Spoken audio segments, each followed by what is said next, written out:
welcome.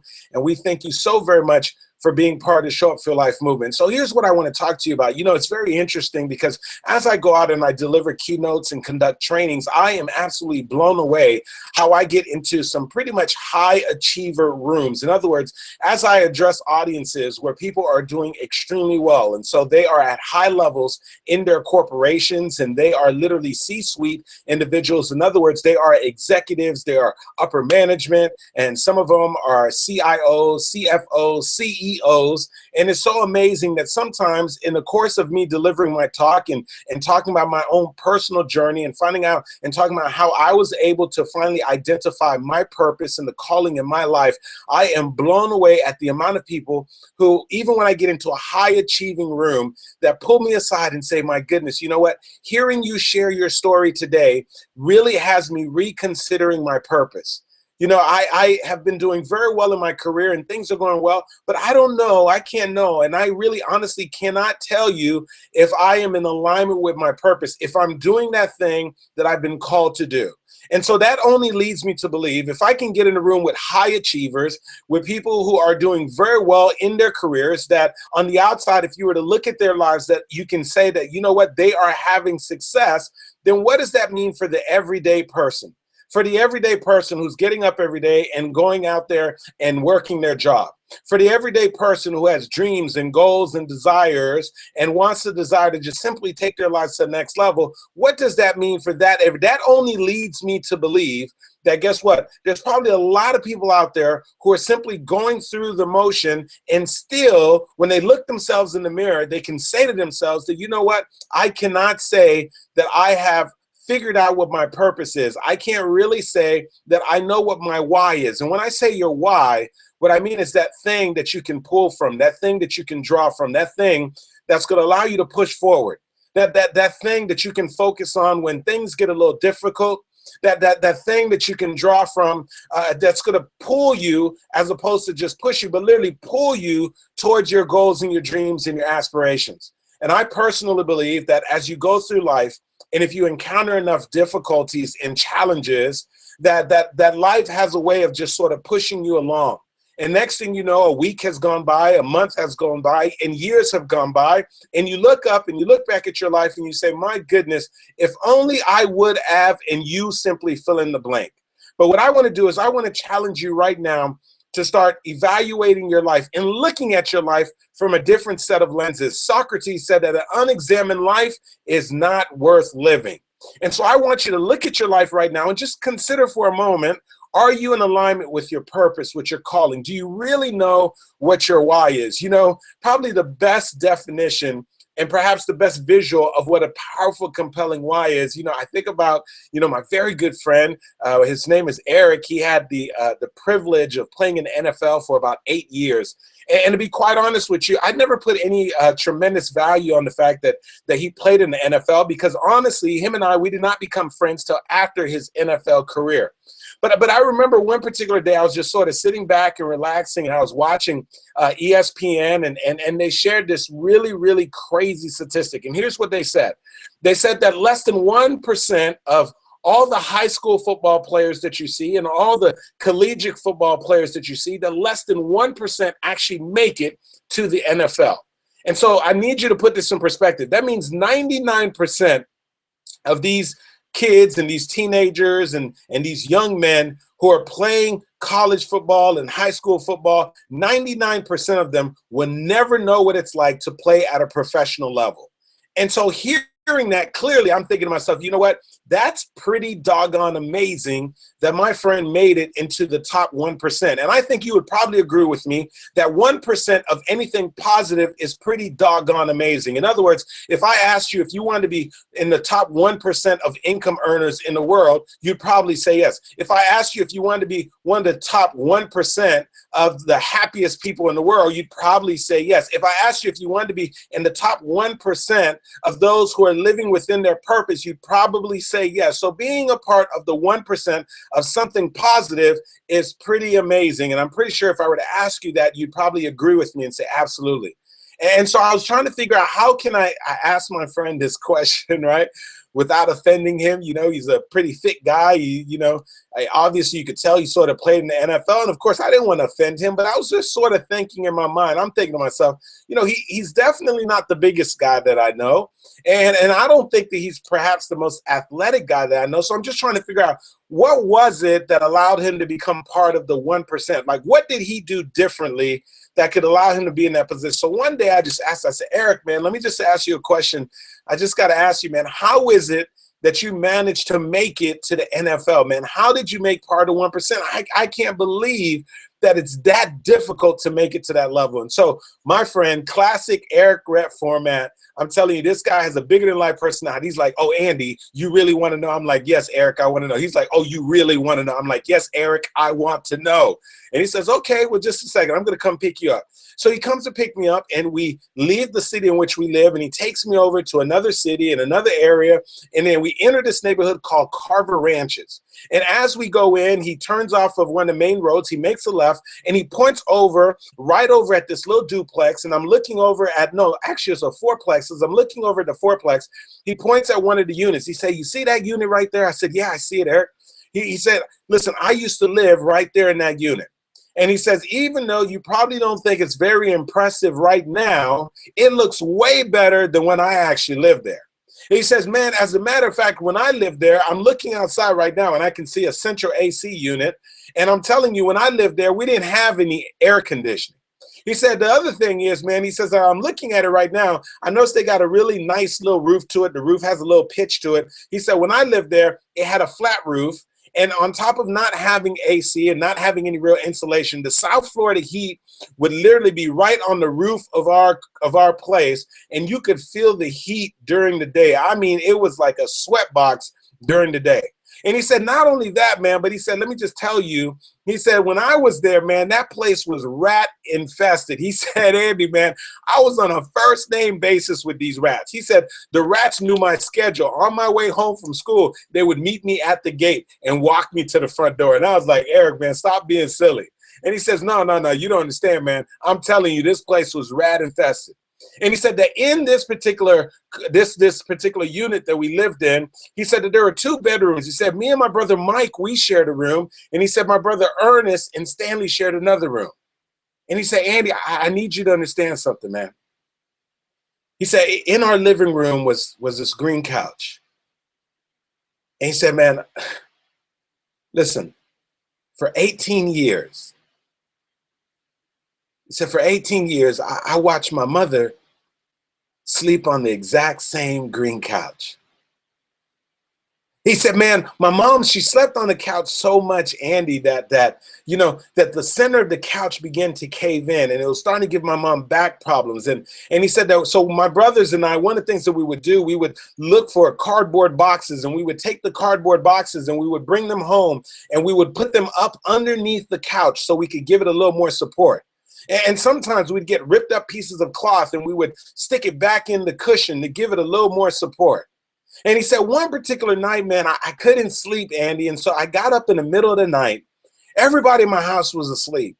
And he says, as I walked out, and he said, I was on my way to go to the refrigerator to get something to eat. But he says, man, listen, I don't know why I was going to the fridge to get something to eat, because we never had anything to eat, man. He's trying to tell me, man, he's like, listen, we didn't have very many resources. But he said, I was just deciding to sort of walk out there. And he says, as I walked out there, he said, Andy, I can remember my mom being asleep on the green couch. And I could see her sort of tossing and turning. And he said, I remember standing at the end of the couch. And of course, I didn't want to wake my mom, but I could see the discomfort. And being there as a young teenage boy, he said, I remember looking at my mom and seeing her legs sort of hang over the sofa because it wasn't even long enough for her to fully stretch out.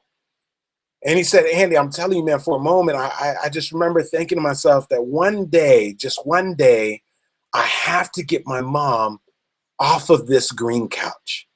And he said, Andy, when I said that, I had no idea how I was going to do it. And maybe perhaps as you're hearing me share Eric's story, that you have something that you've wanted to do, that you've been meaning to do. And I don't know what that thing is for you. Maybe you wanted to start a business, you wanted to write a book, you wanted to get out of debt, you wanted to lose a certain amount of weight. And when you set out to do it, You just weren't quite sure how you were going to do it, but you just knew that you had to make it happen. He said, Andy, I had no idea how I was going to do it. But he said, I just knew that I had to. And he said, man, at the time, man, what was real popular in my neighborhood, man, these kids, they were playing football. And I was starting to hear stories in my neighborhood about how, people were going out and getting these big football contracts and doing things for their family members. And he said, man, so I decided to start playing football. And he said, I don't know why the rest of the kids were playing football. But he said, man, for me, all I kept thinking about was, this is perhaps a means to an end. If I can get one of these big contracts that everybody's talking about, maybe I can get my mom off of this green couch. And Eric said, man, I started getting out there and playing football. And he said, man, whatever the coach asked me to do, I would do it and more. And so if the coach said, hey, listen, I need you to be there at 4 o'clock, he said I'd show up at 3 o'clock and do a little practicing on my own. If he said, I need you guys to stay till 7, he said I'd stay till 8 and get another additional hour in, because all I kept thinking about was getting my mom off the couch. When he said, I want you guys to go ahead and go run a mile, he said I would run 2 miles because all I kept thinking about was getting my mom off the couch. And Eric said that work ethic, that commitment, that drive got him a scholarship to the University of Florida. And so he said, Andy, I wish I could tell you that the journey got easier, man. But he said, when I got to the University of Florida, he said, unfortunately, I was not in the starting position. And he said, for the first part of the first season I was up there, man, I was sitting on the bench. And he said, man, when I was there were times that I thought about throwing in the towel, man. He said there are times that I was wondering, and I was thinking to myself, why bother? At least I'm up here, I could get a college education, but these football dreams, maybe it's not going to happen. But he said that every time that thought crossed my mind, he said that all I kept thinking about was that I had my mom who was still sleeping on that green couch. And so Eric said, man, he can remember the day that he was sitting on the bench and just hoping and praying that his opportunity would come. And the gentleman who was playing his position, who was starting before him, that unfortunately in the course of the game, he ended up getting hurt. And he said, Andy, it was unfortunate the guy got hurt. But he said that I also knew that there was a strong possibility that it was about to be my opportunity. And Eric said he was sitting down on the bench and he was just sort of rocking back and forth.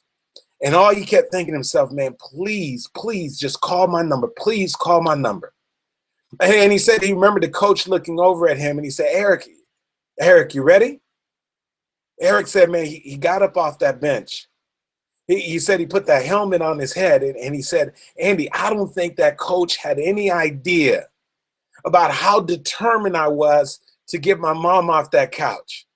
And you see, when Eric Rett stepped foot on that football field at the University of Florida, the University of Florida would never see another running back like him.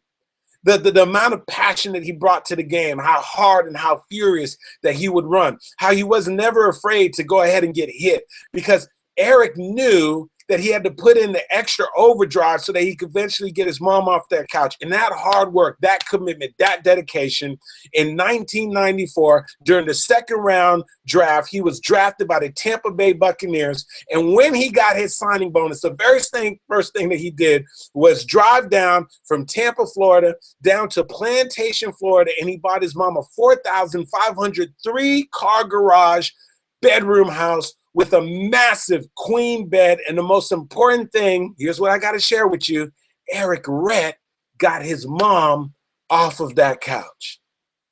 And he said, Andy, so you see, when you ask me, man, how'd I get into that 1%? He said, I got there because I had a compelling why, man. He said, I was willing to put it all on the line to get my mom off the couch. And so as you're listening to me right now, there's a strong probability, and I'm going to take a chance in saying this, that you probably don't have a mother that's sleeping on the couch right now.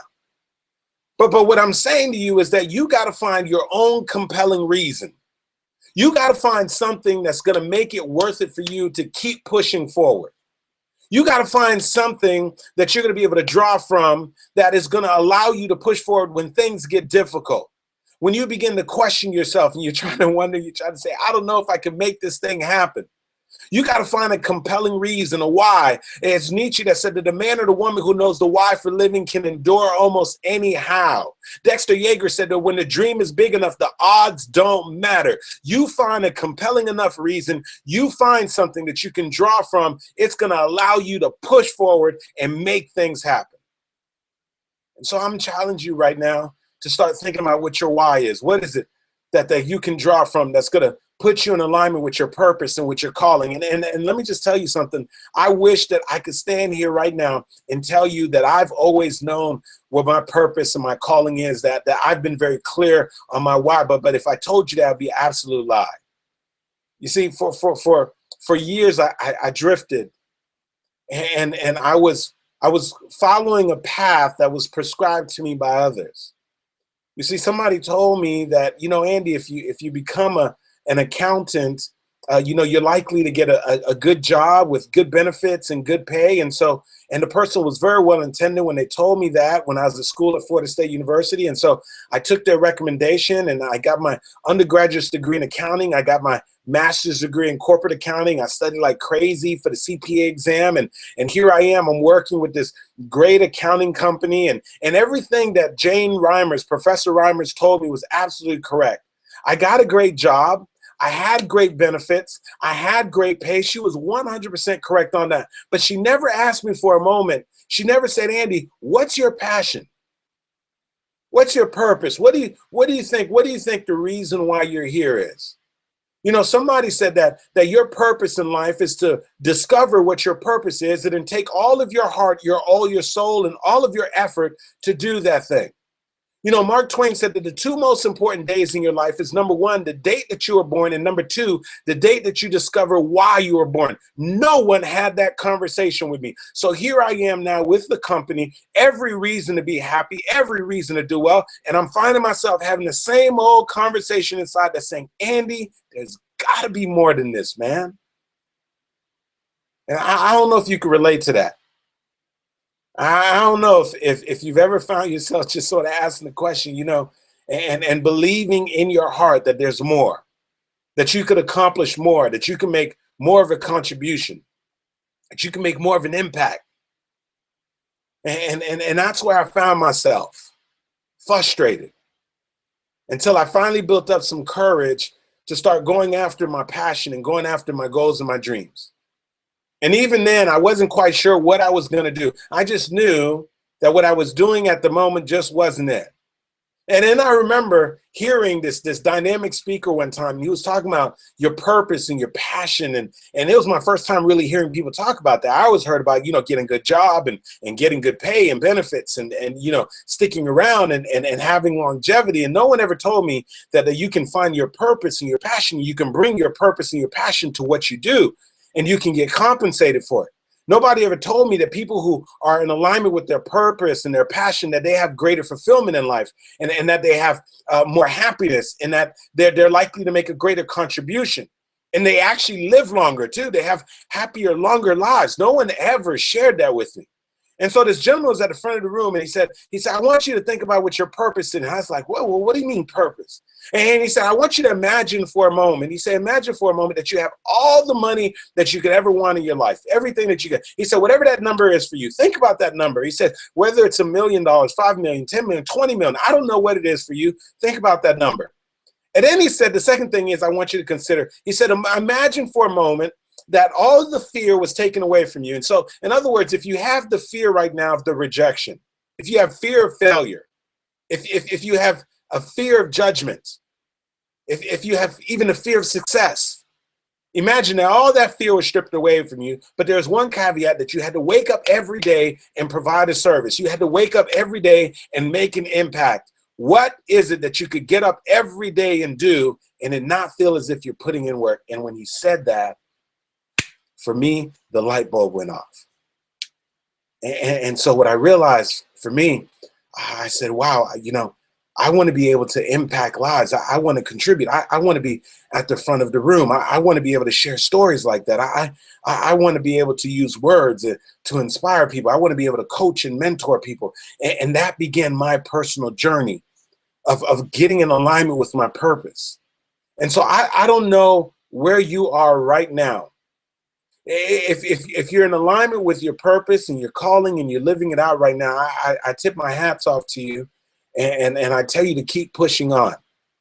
Don't ever throw in the towel, and don't you ever start looking back. But if you happen to be like the majority of people who are just simply going through the motion, who are showing up to jobs that many of them are feeling unsatisfied and unfulfilled, who are in environments in which they're not fully expressing their gifts, their skills, and their talents.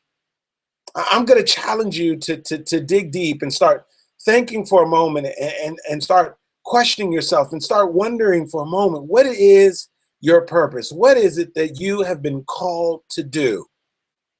You see, one of the things that I've discovered is that life is so fragile. And none of us really know how much time we have left. And so one of the most tragic things is to look back on your life and find yourself saying, what if? What if I would have taken a chance on myself? What if I would have written a book?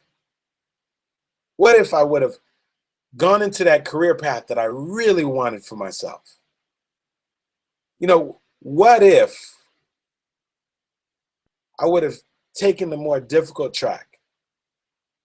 What if I stopped listening to what everybody else had to say, and I got still for a moment, and I tried to figure out, what is it that I am supposed to do? Why is it that I am here? I'm unique. I have gifts. I have skills. I have talents. What is it that I have showed up to do? What is it that I bring to the table? What is it that comes to me so uniquely? What is it that is difficult for other people to do, but seems to come to me a little naturally? What are my regular God-given gifts that I can work on, that I can develop, that I can start to see if I could take those things to the next level? And what if I actually began to put my focus on those things? What is it that I'd be able to do? What kind of impact that I could make? And I don't know where you are right now, but here's one of the things I could tell you is that it's never too late for you to start this process. You see, George Eliot said that it's never too late to become the person that you could have been. And there happens to be a parable, a Chinese parable, and it says that the best time that you could have planted a tree was about 20 years ago. And so the best time that maybe perhaps you could have started going after your goals and your dreams was 20 years ago, 10 years ago, 5 years ago, a year ago. But if you never planted the tree, if you never went after your goals and your dreams, if you never started doing that thing that you were called to do, then he said that the second best time to do it is right now. Right now. This is your time right now to start getting serious about what your purpose is, what your calling is, and trying to figure out what your why is. What's that? What is your green couch? What's that thing that you can focus on that's going to let you push past barriers, that's going to let you break through and create an extraordinary, extraordinary life for yourself? See, life is short, even at the longest, as the great Jim Rohn said. And the scripture says that life is but a vapor. It is here today and gone tomorrow. And so with this time that you have, what will you do? What is your assignment? What's your why? What's your purpose? I believe if you'll take the time to figure that out, that your life will take on a whole new meaning. And so I challenge you to not this be another time that you just sort of tuned in and listen to a message, but that you actually take the time to just start thinking for a moment and say, whoa, what's my purpose? What's my why? What's my assignment? And of course, I want to remind you to show up for your life. Because if you don't, listen to me carefully, if you don't show up for your life and figure out your purpose and do something extraordinary with your life, guess what? Nobody else will do it on your behalf. I am so happy that you had an opportunity to tune in and join us for the Thursday night Show Up for Your Life motivational movement. And so hopefully you got something from this message that will maybe perhaps challenge you to examine your life and just sort of think for a moment as far as like what do you think is your purpose? Or how can you bring more purpose and more meaning to what it is that you do? Because I believe that if enough people get in line with their purpose, that overall that we all benefit. Because something amazing happens when you are walking in your purpose, when you are following your unique assignment, that you have this ability to start impacting and changing more lives. That you just show up at an entirely different level, and you just make so much greater impact and contribution. And of course, I want to thank you for being part of this movement. And if you haven't already done so, I want to invite you to get a copy of my book. It is called Show Up for Your Life, which is so apropos, right?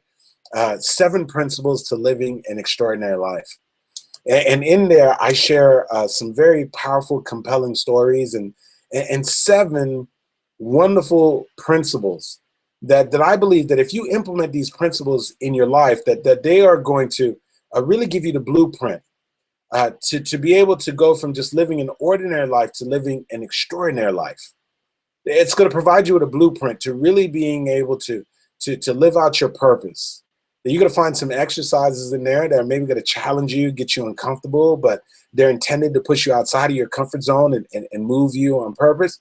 You're going to find stories in there that tug at your heartstrings, then hopefully stir something in you that's going to make you want to move forward. So make sure you get a copy of that. You can go to Amazon.com. You can go to Barnes & Nobles online. You can also go to showupforyourlifebook.com to get a copy of the book. However you decide to get it, just make sure you get a copy of the book, because I truly know that you're going to absolutely enjoy it. The other thing is that I want to share this is I have an upcoming storytelling training.